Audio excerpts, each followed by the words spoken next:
Friends, welcome to the lecture 53 of Advanced Steel Design course. We are now continuing to learn the lateral torsional buckling.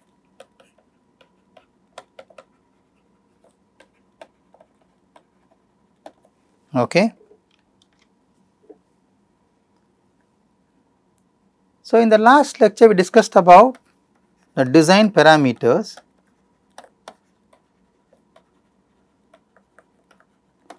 that are useful to control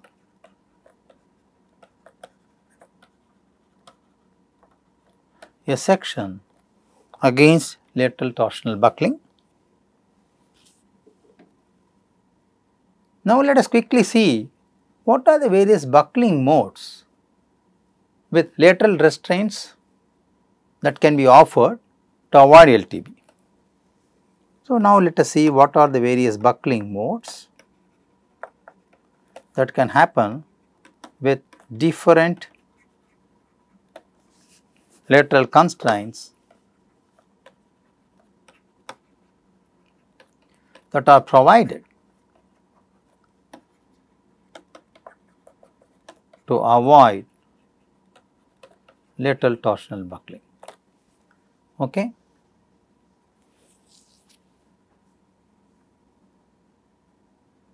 Suppose if you have an I section which has no restraints, then the I section is free to buckle due to lateral torsional buckling, and the buckling will happen like this. Okay. Suppose one restrains the compression flange.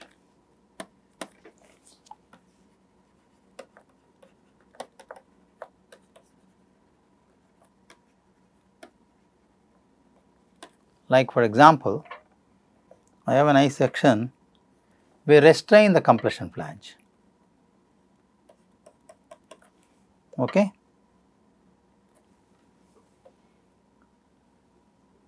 So, in this case, no LTB is possible.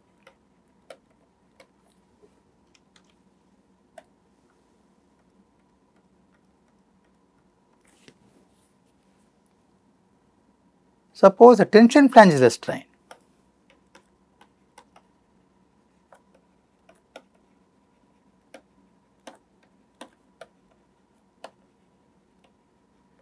For example, this is my section, we restrain the tension flange, then there is a possibility that it may deflect like this. So, distortional buckling will happen.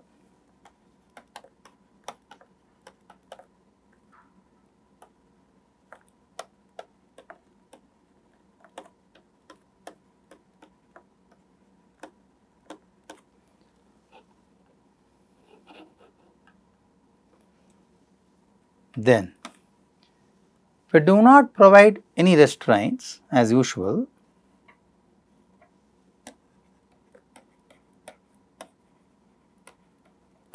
then lateral distortional buckling is also possible.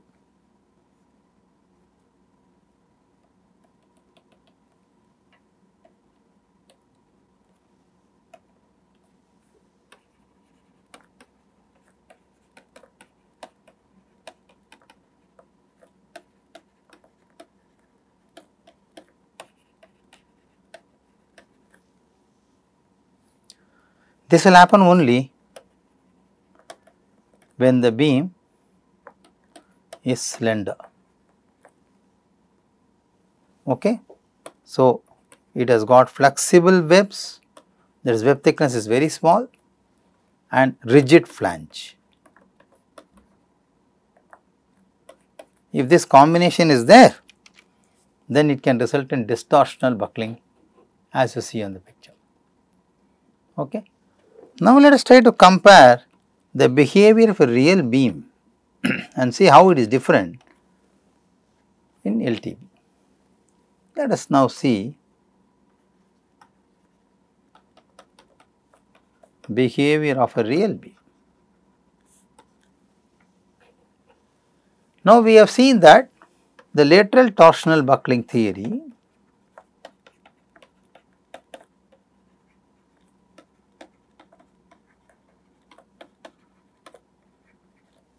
is generally applicable to ideal elastic conditions for beam possessing perfect geometry.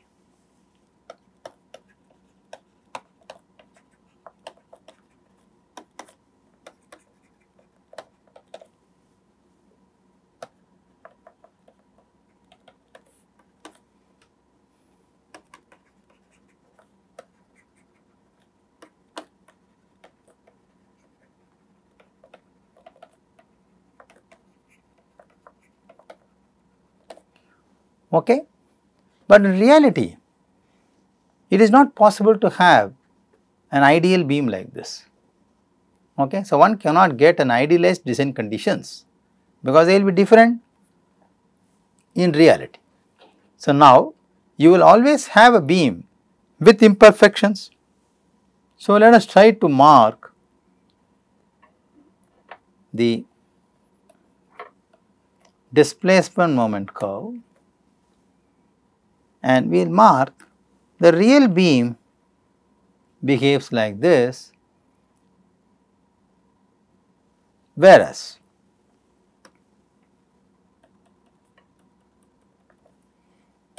and the critical moment beams without imperfections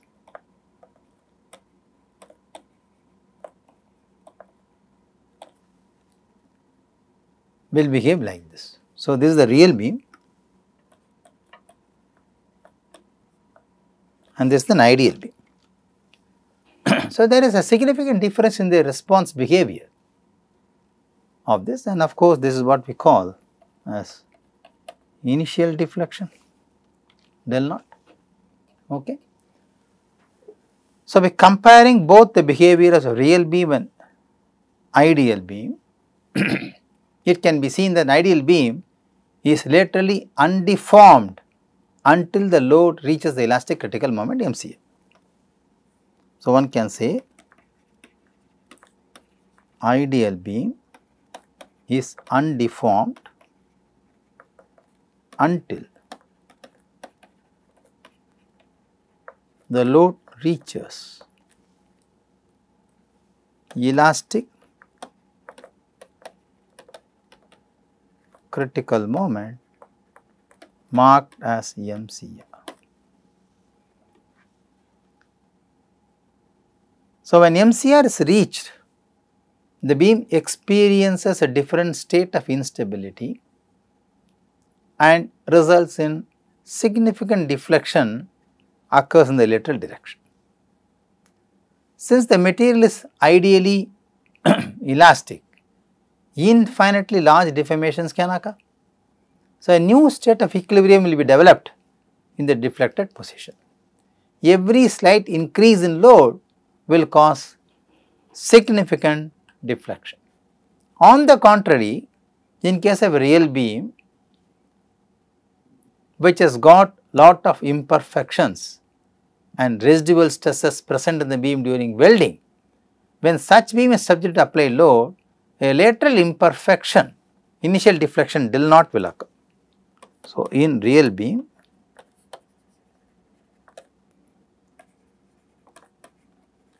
lateral deflection del naught will occur due to imperfection. The lateral deformation increases with increase in magnitude of applied load. Closer to MCR, the deflection increases spontaneously without reaching the theoretical value of MCR. So, the moment capacity of the real beam is far lesser than MCR. Okay. So, this is governed by material property in plastic range, nonlinear geometry and possible local buckling. Now, let us quickly see what are the factors that cause reduction of capacity.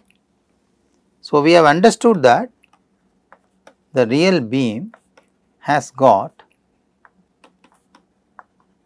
reduced moment capacity, isn't it? That is M is lesser than MCR. Let us see what are the factors that cause this. Okay. 1. It may be due to non-linear material response, that is plastic behavior of the material. That could be one reason.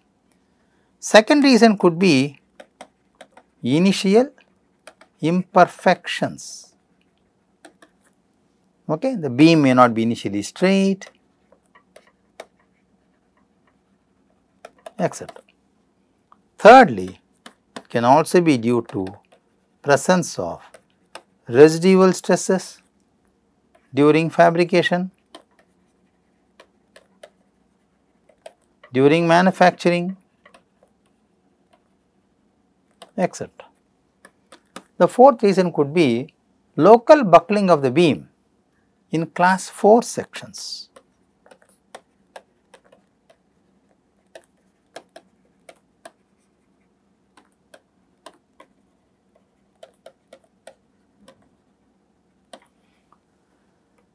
The last reason could be piercings,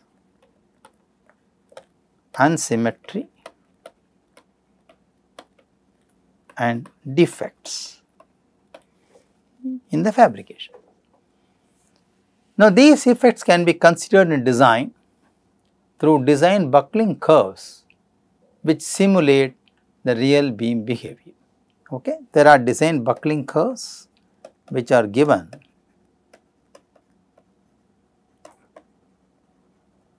the design codes which can help you to have a modified factor of reduced moment capacity on account of each one of these factors. Now, friends, let us see the design procedure for lateral torsional buckling. Okay, let us see this. Now, the elastic critical moment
the elastic critical moment MCR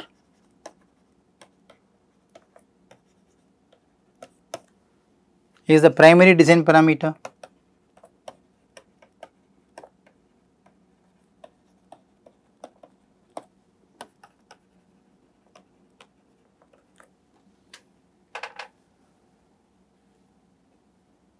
So, how do you define MCR? MCR is defined as the maximum value of the bending moment supported by the beam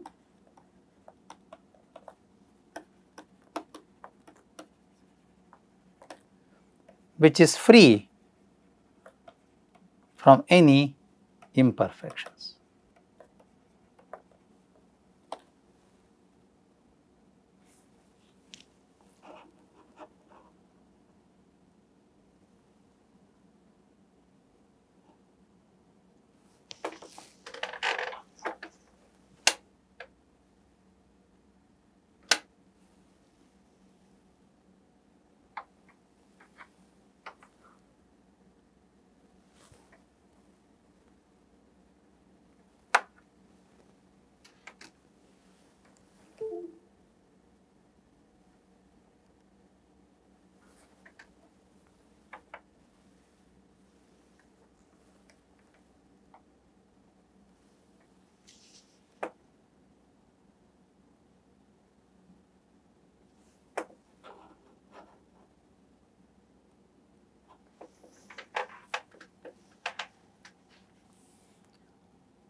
In practical design, MCR can be estimated using a software or by performing hand calculations.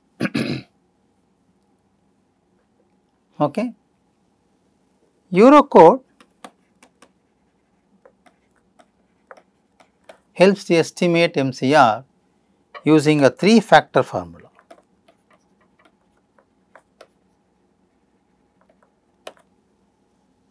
It is one of the most used analytical formula to estimate the elastic critical moment as suggested by Lopez et al.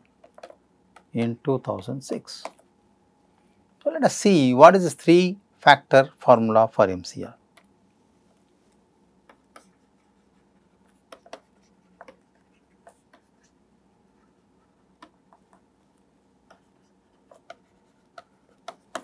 MCR is referred as elastic critical moment. Okay.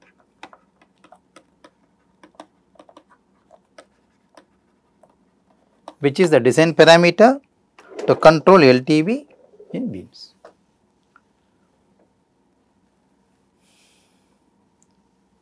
So, the basis of this formula is to apply correction factors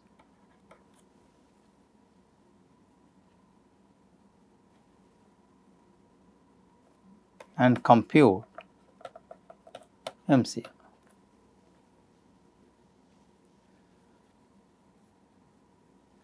Now, the reference beam used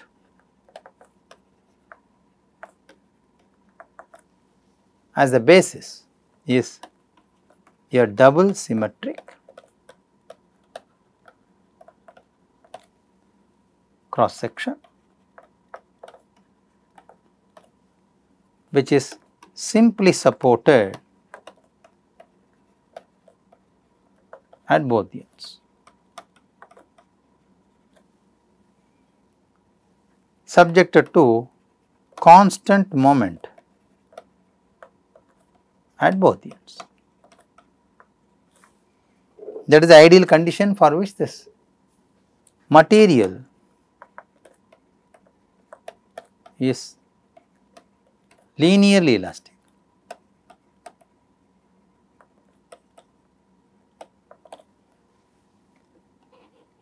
The cross sectional dimensions are assumed to be smaller than the curvature radius and the deformations are considered to be very small.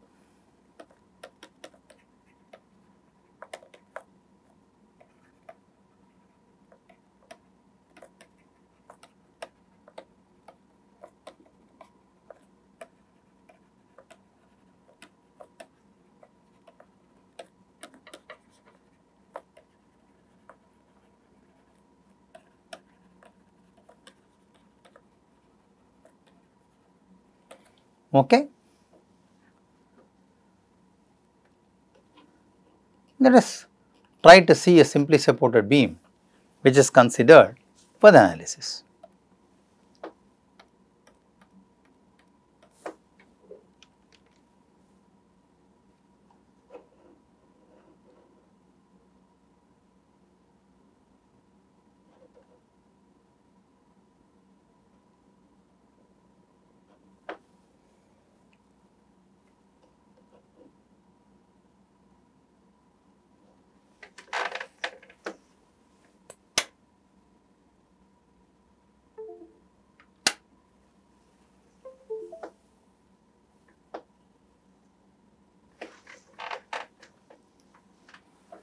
So, we will have a simply supported beam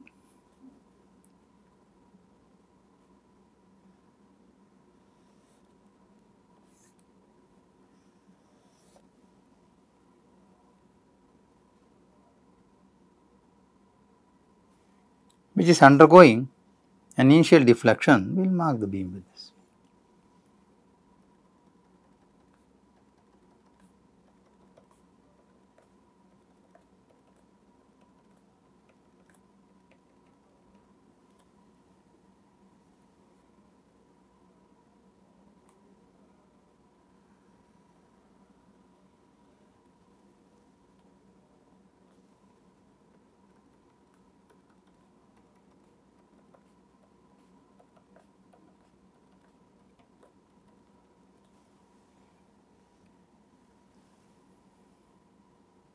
So, there are n constraints.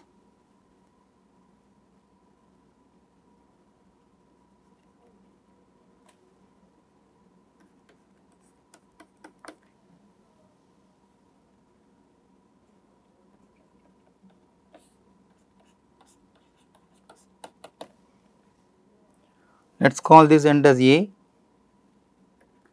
this end as B. Let us say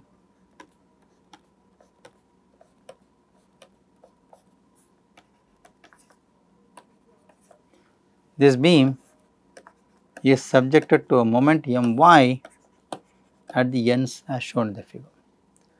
Let us say the span of the beam is L meters.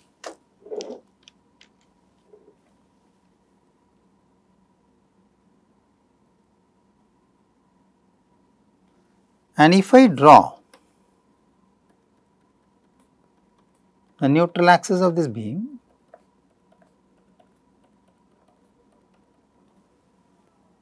at any section, let us draw the axis normal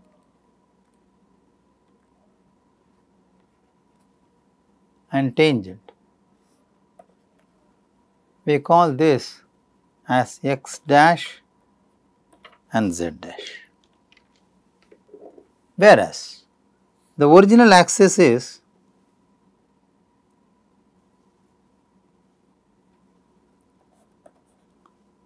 x and z. Okay, this is an elevation.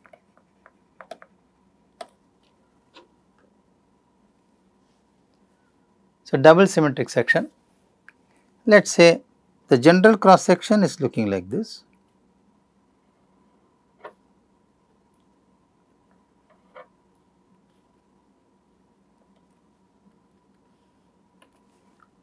Is having a CG at the center.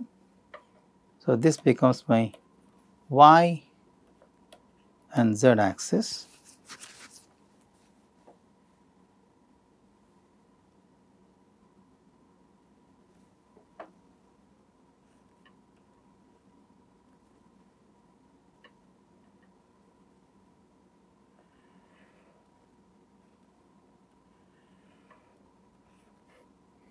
If I have a wide flanged bottom, then the CG is shifted, this becomes y and z and CG is shifted down. Okay, both are double symmetric sections anyway, double symmetric and single symmetric you can say. Okay, so this is double symmetric and this is single symmetric. is it not? Okay. Having said this,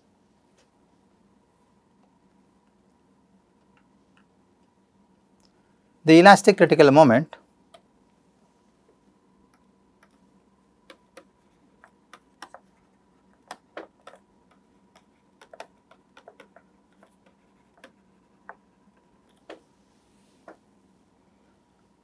of the perfect section, that is of the standard section, is given by MCR is pi by L square root of G I tau E I Z 1 plus pi square E I W by L square G I tau. Equation let us say 23, we are continuing from the previous derivation. So, the standard section, what we say is a double symmetric section, that is a standard section.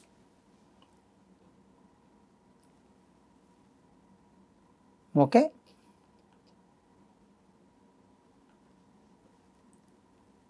If you want to expand this MCR equation for a single symmetric section, then equation 23 will be modified to apply for single symmetric sections using the correction factors C1, C2 and C3. These correction factors account for imperfections.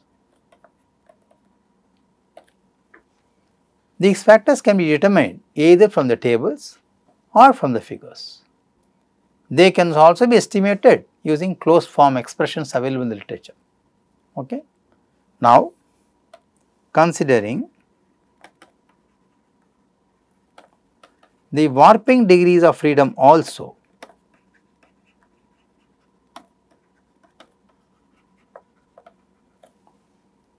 and lateral rotation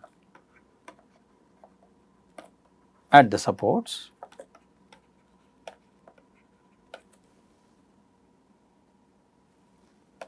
the equation is further modified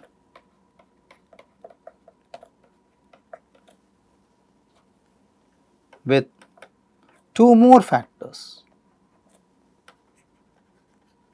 namely Kz and Kw. So, now the modified 3-factor formula for singly symmetric sections is given by MCR equals C1 pi square EIZ by KZ L the whole square of Kz by Kw the whole square IW by IZ plus KZL the whole square G I tau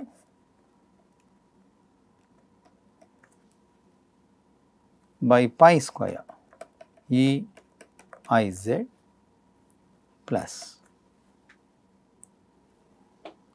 C2 ZG minus C3 ZJ square the whole to the power of 0.5 minus C2 Zg minus C3 Zj was equation number 24. So, one can see in this equation there are different factors C1, C2, C3 which are accounting for the imperfection conditions. In addition to that, by allowing warping degrees of freedom and lateral rotation at the ends, because the ends are simply supported, Kz, Kw are also involved. Okay. Now, this above equation has got some limitations.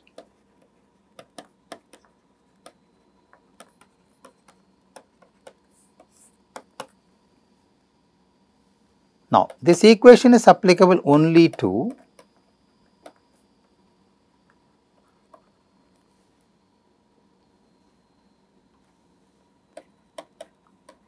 symmetric and singly symmetric sections.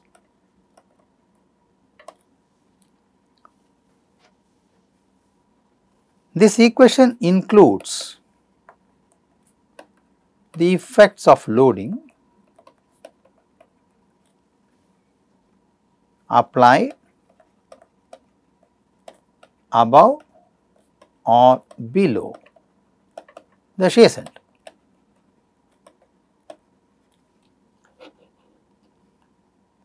Let us see how this is included. So, let us talk about the application of load. Let us say I have the original section of this format.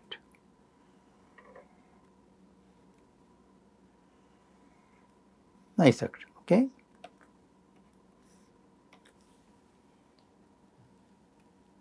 Now, this can also have a marginal twist.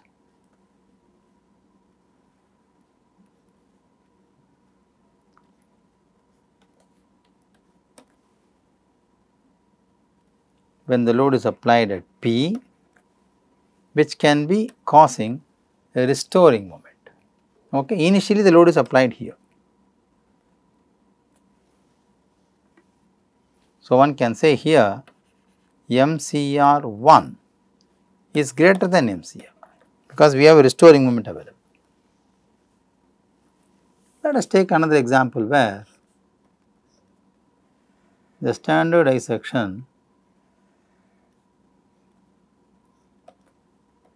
twists to this form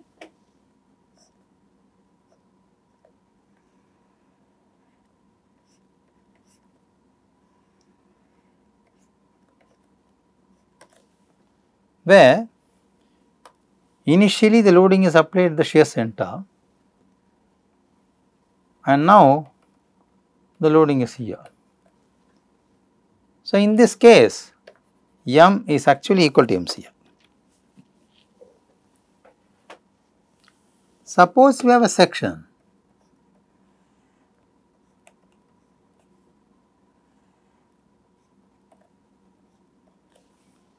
where the load is applied here and the section is twisted.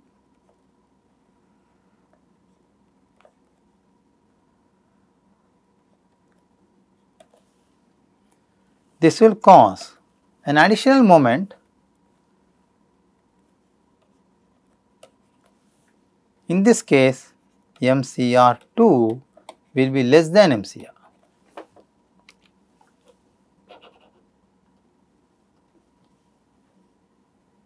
Okay.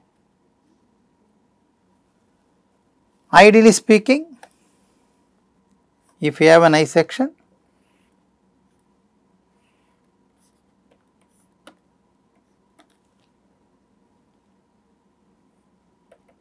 this is the point where load is applied and this is the point where the shear center is located.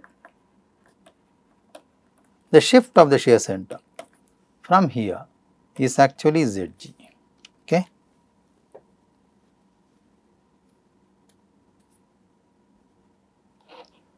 So, friends, in this equation we can also write down that E is modulus of elasticity,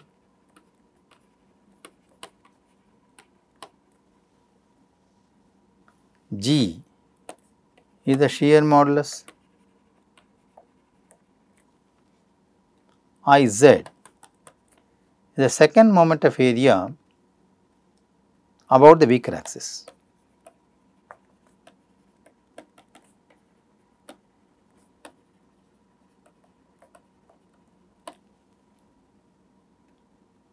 I tau, torsion constant, IW, warping constant, L, span of the beam or center to center distance between the lateral constraints,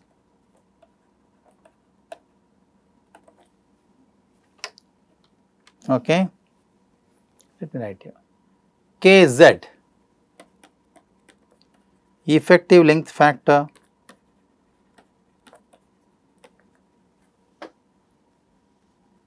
Kw is the effective length factor related to lateral bending. Kw is again effective length factor, but related to warping.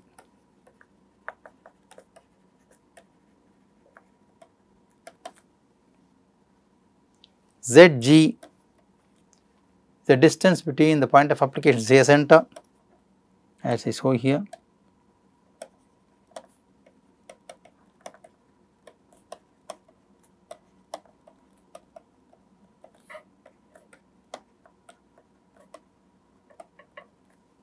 And shear center. Zj is the distance related to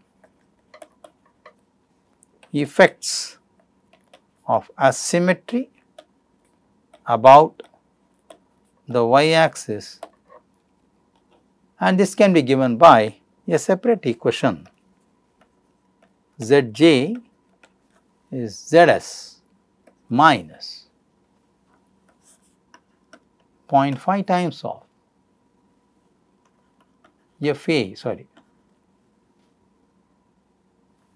integral over A y square plus z square Zda by Iy, equation 25, where Zs is the distance between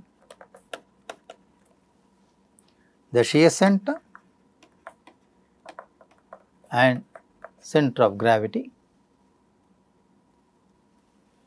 C1 is the factor that accounts for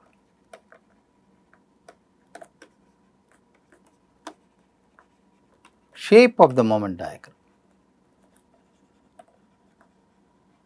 C2 is a factor which accounts for point of application of load,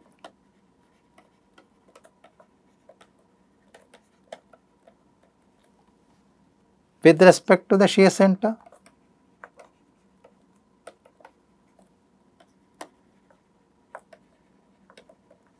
C3 is a factor which accounts for asymmetry.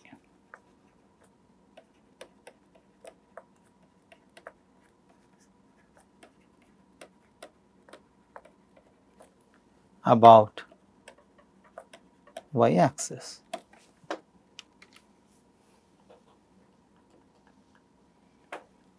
Now, let us quickly see what are these moment correction factors C1, C2 and C3.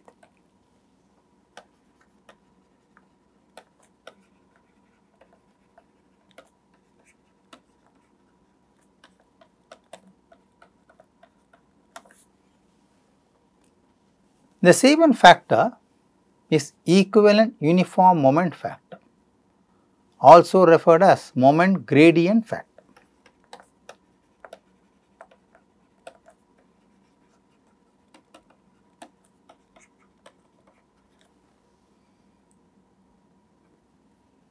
This is valid when the load is acting at the shear center. Okay.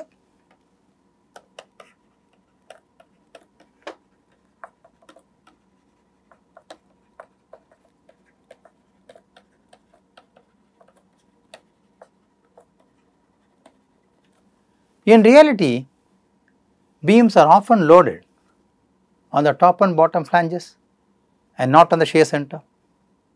Therefore, a second correction factor C2 is applied to account for the effects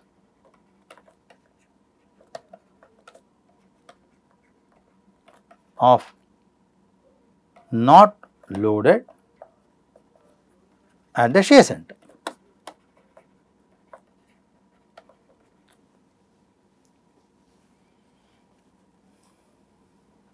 Okay.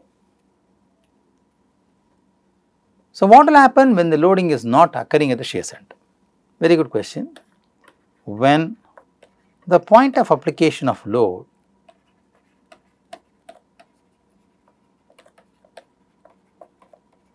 is not at the shear center,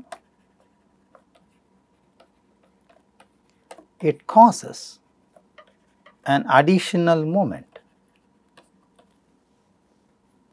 We should say additional twisting moment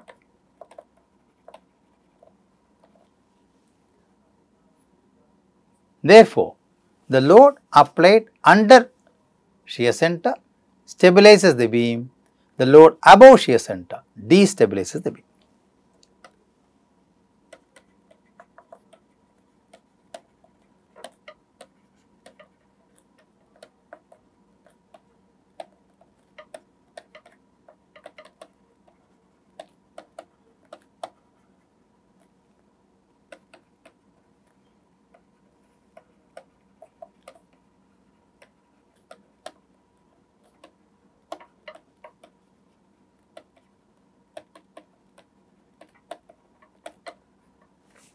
Okay.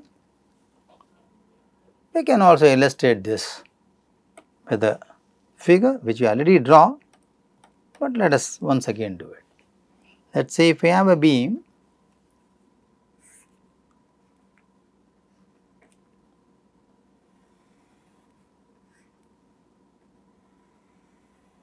which is twisted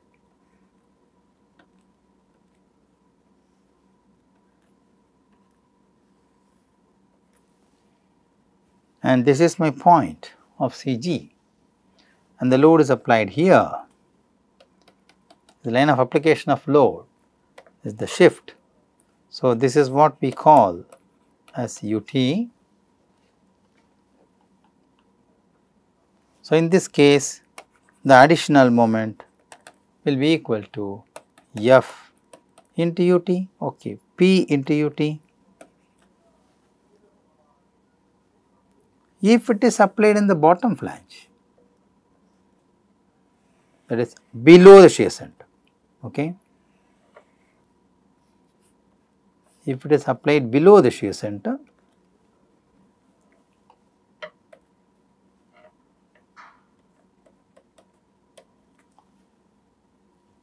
still also this shift is UT, but M additional now is minus FUT or sorry PUT. So, this causes a destabilizing moment, but this causes a stabilizing counteracting moment. So, this is better. Okay. Now, with the factors C1 and C2, the 3-factor formula can calculate the elastic critical moment MCR for double symmetric beams under various loads and point of application.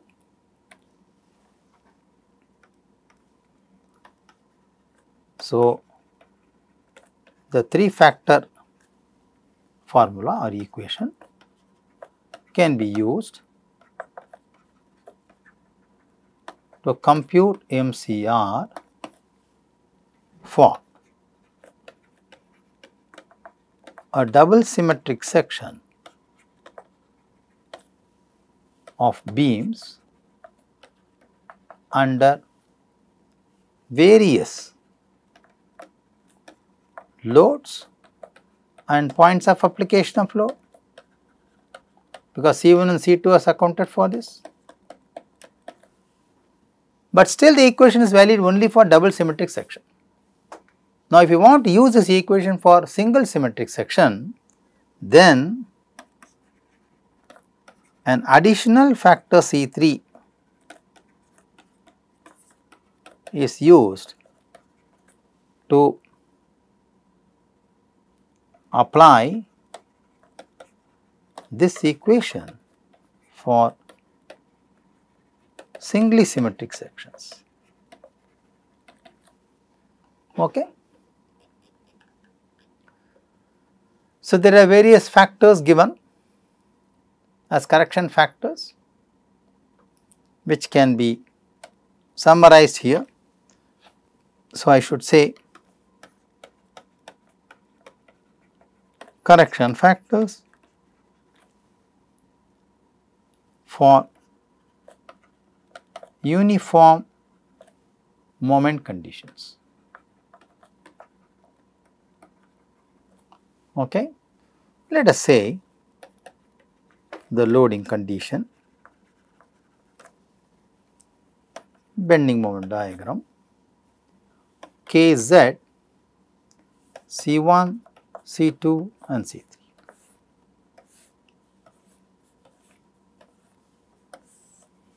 Let us say I have a simply supported beam with UDL of some value W. We know the bending moment diagram is like this. Okay. Kz is 1.0. For 1.0 of Kz, 1.12, 0.45 and 0.525 or for C1, C2, C3. If Kz is 0.5, for the same condition of loading, C1 is 0.97, C2 is 0.36 and C3 is 0.478. If the beam has got central concentrated load P, the bending moment diagram is triangular. For Kz of 1 and 0.5, these values are 1.35, 0.59 and 0.411, 1.05, 0.48 and 0.338.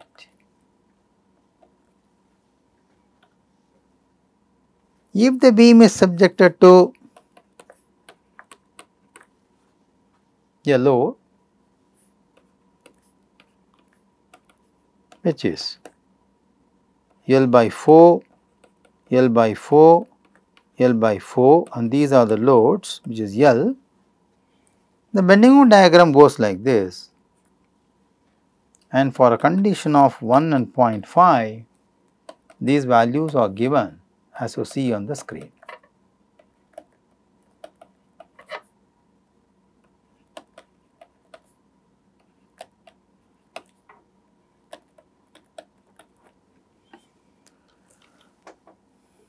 Okay.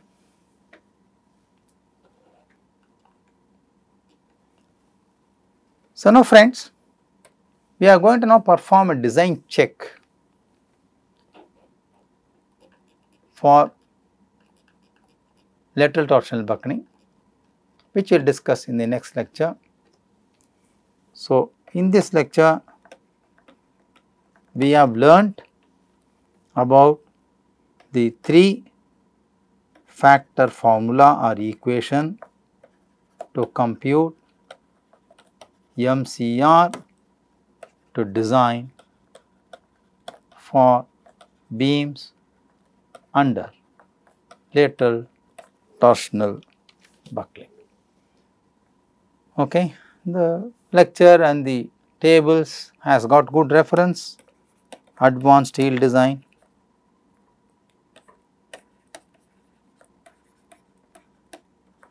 book written by me for CRC. Then there is another book, Design Aids of Topside, written by me for CRC.